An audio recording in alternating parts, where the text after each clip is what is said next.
Shabbasoyin LaHashem. Says the Holy Alter Rebbe, Lahavin Maamar Razal, we have to understand what our sages are saying. Al Zeh, regarding this pasuk. Why do we approximate the two themes of the adherence to Shabbos and the labors of the Mishkan? We also have to understand.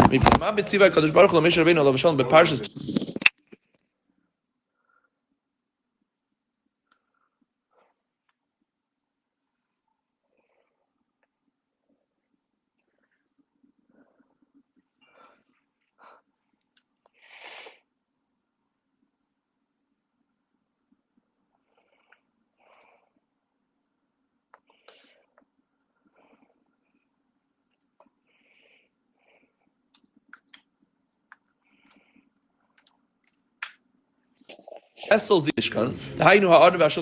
For example, like the ark and the showbread and the candelabrum. And afterwards, and then afterwards, in the enumeration of the labors of the Mishkan, he speaks about the yiriyos, the tapestries of the Mishkan.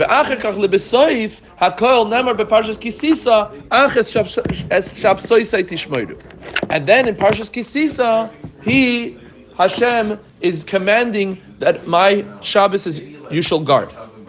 In the commandment from Hashem to Moshe Rabbeinu, the commandment goes from the vessels to the tapestries, and then the protection, the keeping, and the adhering of Shabbos. However, and the commandment of Moshe Rabbeinu to the Jewish people, meaning in this parsha of when Moshe gathers the Jewish people to collectively explain to them what Hashem just told him in Parshiyos, Truma Tetzava Kisisa. So it's a triad of the vessels and the garments of the Kohen. The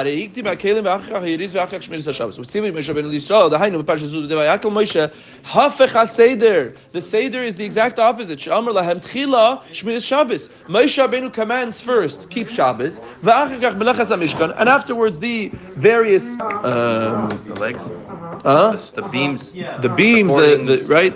And then the specific utensils. Why the switch? And the concept is it says, make for me, they shall make for me a sanctuary, and I shall dwell amongst them. In it, in the sanctuary, Hashem did not say, rather in them. That through their making of a sanctuary, I will dwell in their souls. Yishkein kavod Hashem, the dwelling of the glory of Hashem will be in them. Yisbarich Aidei Mishkan, through the Mishkan. Be'achshav, however, now Gam Kein Aidei Iskam B'Torah u'Mitzvos. What is a Jew's Mishkan today? How are we making a sanctuary for Hashem in our involvement in our learning of Torah and doing of mitzvahs? The Torah is similar to the vessels of the Mishkan. And the mitzvahs are likened to the tapestries and various surrounding walls of the Mishkan. Why? Because through the mitzvahs you make levushim for the soul. And what are the levushim? Right? Similar to the, so to speak, the garments of the Mishkan are its tapestries, are its surrounding layers. Like it's written, and your righteousness will go before you, and the glory of Hashem will be gathered. And therefore mitzvahs are likened to yiriyos, to the tapestries, to the various what's it called? The external, the peripheral structure of the Mishkan, which is the idea of makif, a transcendent energy that is not integrated. Torah, however, what's Torah? Torah is food for the soul. And what do you do with food? You integrate it, you eat it. And your Torah is in my belly. And that's enumerated or expressed through the vessels of the Mishkan, which are more pnimius, which are the internality of the Mishkan. So again, question number one is, why are we b'chlal approximating the mitzvah of Shabbos to the mitzvah of the Melechas HaMishkan, the labors of the Mishkan? Number two, why is there a switching from the way Hashem commanded to Moshe Rabbeinu, first the vessels of the Mishkan, and then the outer structure, and then the keeping of Shabbos. And Moshe Rabbeinu says the opposite. When he says Vayakhel, first thing he says is keep Shabbos, then work on the outer periphery of the Mishkan, and then the specific internals of the Mishkan, which are the vessels. To understand this, in order to understand this, we first must understand another pasuk which says, I am Hashem who has not changed. Implying that there has been no change, the God blessed be He. There's been no fluctuation, no vicissitudes within God's essence as a result of the creation of the world. Just as He is one and unique, singular, prior to the creation of the world, so too He is one, unique and singular, subsequent to the creation of the world. As it's written, you are the same, He, God, God's godly essence prior to the creation of the world, and you are the same He, godly essence, subsequent to the creation of the world. It has been made no impact on you. Implying that there has made no change or impact on God whatsoever. God forbid. So how can that be? How can we honestly say that there has been no change by creation of the world? By definition, if a person creates something, there's a change within the person and within the structure of what he's created. Meaning, being that the vitality that is emanating from God, blessed be He, to enliven creation, the general energy of that light is who? Only and merely a glimmer and a radiance extending from His essence and being, that is emanating and shining from Him. Al derech mashal, for example, ha'ara be'alma, like a ray, a random ray, which again, the randomness of that ray is never really random, but rather attached to a luminary. And through that strand of radiance is the energy and vitality of all creation and all the world. And that strand, that radiance, is bringing the world into existence from non-existence. When we say non-existence, what does non-existence mean? An existence not limited to the temporalness of the world, which is really time and space. However, He, blessed be He, in His essence and being God, is aloft, is exalted, and removed from the limitations and confines of the world. How do we define the confines of the world? Time and space. And matter. In Chassidus, but matter must exist in the temporality of time and space. You're right. Yes. Right. But when we're saying Migeder Almin by definition means time and space. Mm-hmm. Why am I not saying matter? Because at the end of the day, time and space on an ethereal level began and began its existence even in the world, even in Olam Atzilus. Okay? So even though there's no clock and there's no night and day, but at the end of the day, there's something called sequence. The fact that Chachma precedes Bina and Yetzira precedes Asiya implies the idea of space, of a spiritual space, Atzilus versus Bria, and a spiritual time sequence that something came before and something succeeds after. Right. So I don't want to say matter, because at the end of the day, matter is the materiality of this world. Whereas I don't know the matter of what a neshama or a malach is. Yes, they are. There's some level of ethereal materiality, but again, the gedarim of almin, meaning whatever world we're talking about, physical or spiritual, are always zman and makim. Vayedei zu ha'ara hu yizbarich mechaya oisem hava oisem ayin liyash. Aval hu yizbarich b'mehusvat tzmusa mirayim misnas megeder almin. He, in His essence and being, is aloft, is transcendent from the limitations and conditions of this world. That's why we say HaKadosh Baruch Hu is HaKadosh Baruch Hu. Why we say HaKadosh Baruch Hu? Because He's HaKadosh. First thing He is Kadosh, Umuvdal, the definition of holiness implies a removal, a separation from the temporality of the world. Hold on. If we're saying that he's Kadosh Umuvdal, he's separated and aloft and holy, then how can you say you are the vitality of this world? You are the one who enlivens everything. Is because the primary vitality and energy that is coming from you is really only a ha'ara ba'alma.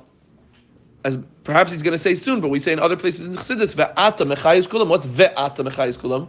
Ve'ata, vav, is the attachment and connection to a higher source, but really the devolution and the downloading from a higher source to a lower place. So ve is also already the idea of downloading from above to below. Ata is aleph through taf, that's 22 Hebrew letters, and hey is the 5 tools of articulation. Wow. That's all one word. Ve'ata. So ve'ata, not and you, God's essence enlivens everything, but ve'ata, a very, very minuscule radiance, a sliver of you, is which is what? Ve, aleph through taf, hey is the 5 tools of articulation, which really is coming from Malchus. That's what Mechaya is Kulam. So Kulam is everything of what we know in our world. And the complexity and sophistication and nuance of our world is so much and so detailed and so overwhelming. And yet all of that in our meditative abilities is merely and only coming from Ata, which what's Ata? Ata is Aleph through Tav, only the 22 letters of Hashem, which are articulated through the 5 tools of articulation. So it's like we say, it's like one word, right? One word compared to not only all the words that I'll ever say in my life, but the power to even say those words. See the difference? One is I'm actually articulating those words. The other one is I have the possibility to articulate those words. So here we're saying, Ve'ata mechayis kulam. What aspect of godliness is enlivening everything? A very, very minuscule aspect coming from a very diluted, condensed expression. And therefore, the energy and the upkeep of our worlds, of the spiritual and physical cosmos, are merely coming from a ha'ara ba'alma. And this sliver of energy is emanating from the attribute of Hashem's kingship. Like it's written, your kingship is the sovereignty of all worlds. That the energy of all worlds is emanating from Malchuscha, from your Malchus, from your kingship. What does that mean? That which we call God, a king upon them, from this itself, that's where their vitality and energy comes from. What does that mean? That means that I have no true relationship to the personality of the king. I only have a relationship to the fact that the personality of the king has become king. The fact that there's something called a king implies that that's the way that I'm able to interact with him. But really, in truth, what's his personality? I don't know that he likes strawberry over a vanilla or chocolate. I don't know that he likes to take long strolls in the park as opposed to long runs. I have no idea. My relationship to him is so limited to the fact that he has chosen to be a king on us and that I have chosen him to be a king on us. But that itself, look at the words, that which we call him a king, upon us, so imagine, I'll give you an example that it's a trivial example, but maybe practical. Your chayus, your kiyum, your vitality, your energy, is coming from the music that you're listening to, let's say. And this song makes me so excited. This song makes me so sad, right? Whatever emotional experience I'm experiencing is specifically through who? Through the artist as he's attached to the song, not the artist himself. Because the artist right now, what is he doing? The musician right now, he's taking a bath. He's not entertaining you. It happens to be that in the moment that you're listening to the song, you're getting entertained. But what aspect of him is entertaining you? Only his malchus, only his power of communication in that particular song. And that's giving you vitality and energy. Wow. So I'm right now listening to music. I'm right now getting chayus and kiyum from this song. At the end of the day, there's such a detachment from the song and the musician itself. And again, the musician himself is only a musician when he's playing the song. What is he when he's taking a bath? Not that he's not a musician anymore, but in the moment itself, he's not playing music. Right. So you're not getting your vitality, your chayus, vikiyum from him. You're getting it only from him as he is taking on the role of a musician, and even more diluted than that on a CD, old school, or on a Spotify track. That is what? That is so removed, that is so distant from from what he's doing right now. That's what we're trying to say. So his etzem and mahus, his atzmus, his essence and being has nothing to do with the fact that you are being sovereigned, you are being led, you are being ruled by his malchus at this very moment. And that's what we're trying to emphasize here, that it's only a ha'ara, it's only a glimmer from the radiance of his malchus, that the energy and vitality and upkeep of the world, the chayus, the chiyus, and the kiyum of the world is actually being. Make sense? Yeah. And ha'ara also comes from the horah, which is Torah. Torah, Torah. Yes, Torah. Yes, Torah or. Yeah. But we don't want to say that because we're not speaking about Torah right now. We're speaking about the general energy of the physical and spiritual worlds. Right. Torah is a different thing. We're speaking about just the fact that the worlds are even existing. Right. From where do the worlds glean their energy to even exist is only from the level of Malchus. Right. Praised is your name. Forever is your kingship upon us. What are we able to connect to? Only your name, only your CD, only your song. I don't know you. Pirush that the extension and the emanation of his sovereignty which is coming from his name, is la'ad, is forever. Ein kates v'tachlis, to no end.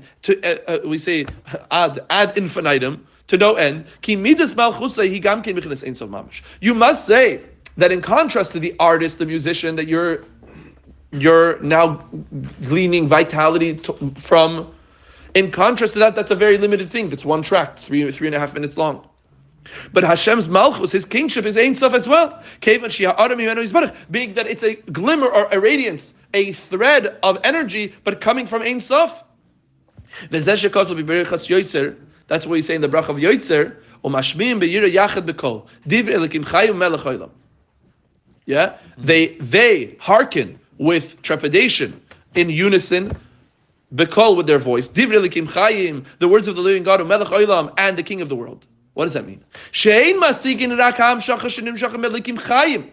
In truth, what are the celestial beings getting excited by, getting inspired by, being awakened from? Only the divrei Elokim Chayim. Why do we say the words of the living God? Because you can only get excited from the words of the musician, not the musician himself. It's only when the musician chooses to play a track for you and you're getting entertained. But again, he's doing something else. It's divrei Elokim Chayim. And again, divrei Elokim Chayim. It's Elokim, not even Havaya. It's a glimmer of a radiance, of a download of a download. Shekol hu amshachik kenayda. As we know, kol, what's mashmim b'yirah yachad bekol divrei Elokim Chayim. Kol is the idea of what's a voice, the emanation, the extension. But the extension is only and merely from divrei Elokim Chayim. Spotify track. Yeah. What's our emphasis here is that his essence and being, blessed be he, who kaddish umuvdal, is aloft and removed and separated and holy. No thought can truly grasp him whatsoever. Therefore, there is no true change. And in the previous Maamar in Parshat Kisisa, we explained and we qualified, what does it mean? Leis machshava tvisa beklal. No thought can grasp him whatsoever. We spoke about this on Shabbos. We're not speaking about your thoughts. We're calling the malachim and the neshamas of Atzilus, Bri, and Yitzira. Those are the machshavas of the Eibishter. Those are the machshavas of the Eibishter, similar to our world being the dibur and the maisa. So leis machshava, even the machshavas of Atzilus, which what we call the celestial beings that are so refined, that are so united, that are so one with Hashem's energy. Leis machshava, those machshavas tvisa beid. They cannot grasp you. Wow. Therefore, we can qualify the term. He has never changed. That's the meaning of the celestial angels, the heavenly beings. They are lifting up the throne from the sweat. So, what's he saying here? The Chayis HaKodesh, the celestial beings, are elevating the throne. They're mamish. Those. You've been to henna. Yeah, so you know when the guy, you pick up the kala. So if she's a little bigger, so you gotta get a big and strong voice. So there's going to be zayas. There's going to be a little perspiration. So it says what? Look at this. The chayis hakodesh are lifting up the throne. In their lifting up of the throne, of course, anthropomorphically or ethereally, they're sweating. Zayais mechel kisei, they're sweating from the glory, from the honor of the throne. What's the sweat? Shetipol aleim ema v'fachat, that it befalls upon them fear and trepidation. Shall midas malchus, from the attribute of Hashem's kingship. Yisbarich blessed be He. Shall bechedes melech yeshu akisei rav v'nisa, that He's a king who sits on the throne, who is aloft and above. And therefore they receive upon themselves the yoke of heaven. Now, what was that? He didn't. In other places he explains that the eventual physicality of our world is merely and only emanating from the perspiration of the Chayes HaKodesh. So when you sweat, I don't know really the science of sweating, but at the end of the day, there's a certain pleasure. There's a certain pleasure in sweating. Okay, in the sense that the cooling off of the body allows for the body to function in a normal way. If we didn't sweat, right? So it's saying that the tainug of Olam Hazeh, all of the tainugim, the pleasures of Olam Hazeh, are only and merely coming from the sweat of the lifting up of the chayis of the Kisei HaKavod. So you're talking about from the perspiration of the, and again, the perspiration in its source is like we said, like perspiration is to a human being. There's a pleasurable experience to actually, what's the word? Schwitz. Very good. Schwitz out the toxins. So from the schwitzing out of the angelic toxins becomes the pleasure of our physical world.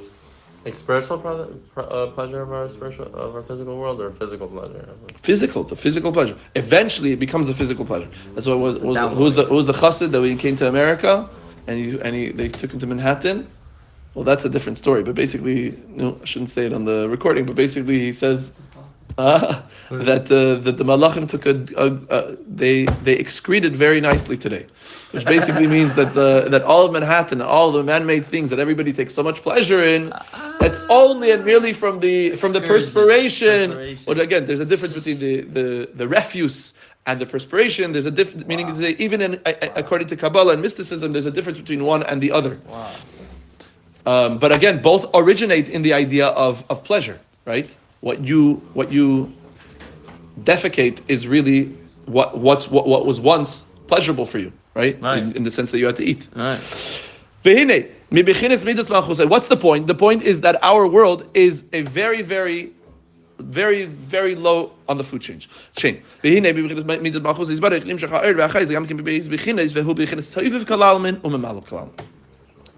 The attribute of God's kingship, in which we are saying, like we said, He's playing the role of king, right? The musician is playing the role of musician in the sense that he's entertaining you beyond his notion or knowledge of entertaining you.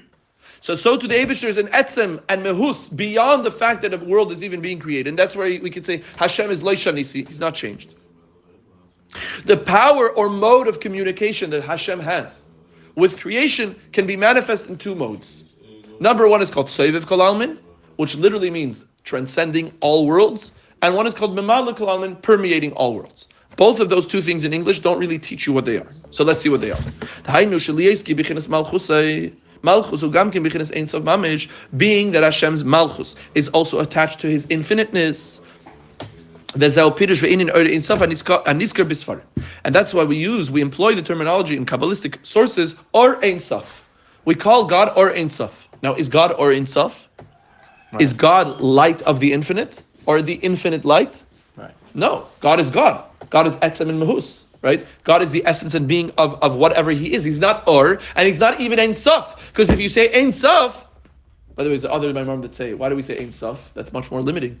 Let's say Ein Lo Tchila. No. Say Ein Tchila. He has no beginning. If you say Ein Sof, He has no end. But that could be even But does that mean He has a beginning? No, not at all. Ein Tchila is even worse, could be. If you're gonna look at it the other way. Why? If you're gonna look at it from the playing devil's advocate, looking at it both ways, Ein Lo Tchila could be worse, because then you're saying It doesn't even he's limited to beginnings, just like you're saying he's limited to ends. No, Ein Sof means there's no end. Yeah, but then he's limited to no end. But maybe he's beginning. But maybe there's a beginning. Either way, you're putting a cap. There is, but the cap of Ein Tchila is much more of an expanded cap. Right. When you say the Ein Sof, right, the infinite one, that's how you translate it in English. But literally, it means Ein Sof, the no end. If no end, but is there a beginning? Whereas Ein Lo Tchila, Wouldn't that be implied? no, not at all. Ein Tchila means there's no beginning. By definition, there's no end. Can't have a beginning to grasp. Correct. That's a little samach vav for you, but we'll get there one day. So let's see. He says, what's Or Ein Sof? The infinite light as opposed to the infinite one. Remember, Or Ein Sof is different than Ein Sof. That's also samach vav. He is a very, very, very nuanced. Ki Or hu b'chinas gilui. Light implies revelation. So why are we saying Or Ein Sof? We want to say it's an Or belonging to the category of Ein Sof. Now, when we say Ein Sof, no end, we're saying that it's an Or that is emanating from a place called Atzmusa Imosai, his essence and being, that is of no end, that is of no completion, that is of true infinity. Okanoid, as it's known, the Hashemesh Atzmai Nikra Ma'or. The sun itself is called a luminary, not light. Aval Or Hainu Haziv Hanimshach Bima'or Hashemesh, light, which means a ray that is emanating from the luminary of the sun, Umeir La'aretz V'Ladarim Aleha, and is shining to the earth and those who dwell on it. V'kach b'chines Or Ein Sof Hu Al Derech Mashal Ziv Hanimshach B'Mehusa Etzmuzah. That's why we employ the terminology Or Ein Sof. Why are we calling God infinite light? Is because we want to say that the infiniteness of his being is not limited to a darkness, but rather an emanation. 1 second. So therefore we employ the terminology Or Ein Sof, the infinite light, like a light, a radiance, a glimmer, a revelation that is drawn from the essence and being.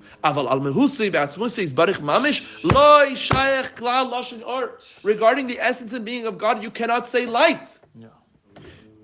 Just like you can't say darkness, you can't say light. Now, being that the light is qualified as an infiniteness, as an infinity as well, so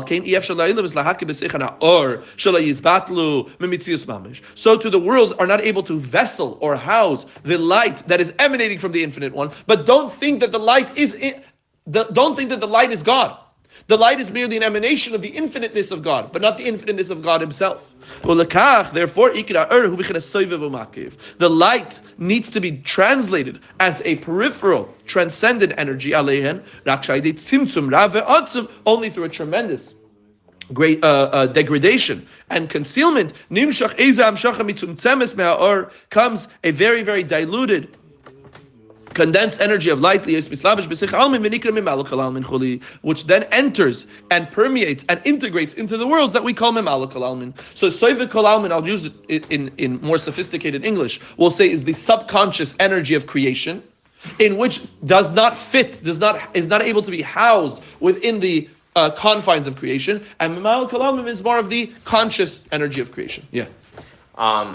Say Ein Sof means no end. Correct. Which is implying infinite. Correct. So I would say to call something infinite and then you're saying that there's a cap, because you could say, does it have a beginning? But when I would understand it that if you're calling something infinite and then saying there's a beginning, by implication it's not infinite anymore, because infinite is not infinite one way, it's infinite everywhere. Correct. Yes. So then how could you say that by saying Ein Sof is limiting in that saying that there would be a beginning? Say that last thing again. I was with you till the last part. You said before that maybe we should call it Ein Tchila. I was just bringing up a very, very nuanced dissertation from the Reb Rashab it's food. It was just food for thought to elaborate on which one is which. I forgot the details of it, but yeah. No, but I wouldn't. I'm just. You're saying you like Ein Tchila better than Ein Sof? No, I think Ein Sof is better than Ein Tchila. I don't think I don't think by saying what I'm saying is I don't think by saying Ein Sof means that we can imply that there is a beginning, because Ein Sof implies infinite, and infinite. I wouldn't say infinite is only infinite forward. It would be infinite backwards. So it's interesting. In Chassidus, what do we say? We say Yesh Me'ayin, right? Not Yesh Mi Ein Sof. Ayin is much more of a